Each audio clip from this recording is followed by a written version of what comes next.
ಭಕ್ತರು ಕೃಷ್ಣನ ಪಾದವನ್ನ ರೆಪ್ರೆಸೆಂಟ್ ಮಾಡುವಂತಹ ಈ ತಿಲಕವನ್ನು ತಮ್ಮ ಹಣೆಯ ಮೇಲೆ ಧರಿಸ್ತಾರೆ.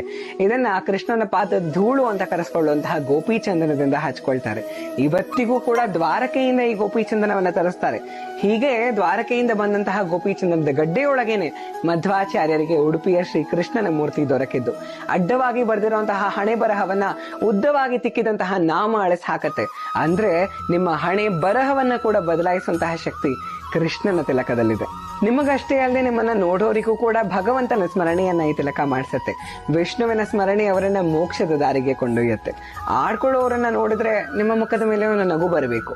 ಯಾಕಂದ್ರೆ ಅರ್ಥ ಮಾಡಿಸೋಷ್ಟು ಅರ್ಥ ಮಾಡಿಸ್ಬೋದು, ಆದ್ರೆ ಕೃಷ್ಣನನ್ನ ಅರ್ಥ ಮಾಡ್ಕೊಳ್ಳೋಕ್ಕೂ ಅವನ ಭಕ್ತರಾಗೋದಕ್ಕೂ ಅವನ ಪಾದವನ್ನ ಹಣೆಯ ಮೇಲೆ ಧರಿಸೋದಕ್ಕೂ ಕೂಡ ಹಲವಾರು ಜನ್ಮಗಳ ಪುಣ್ಯ ಬೇಕು. ತಲೆ ಕೆಡ್ಸ್ಕೊಳ್ಬೇಡಿ. ಅವರ ಮರಣದ ನಂತರ ಅವರನ್ನ ಕರ್ಕೊಂಡು ಹೋಗಕ್ಕೆ ಯಮದೂತರು ಬಂದ್ರೆ ನಿಮ್ಮನ್ನ ಕರ್ಕೊಂಡು ಹೋಗಕ್ಕೆ ವಿಷ್ಣು ದೂತರು ಬರ್ತಾರೆ.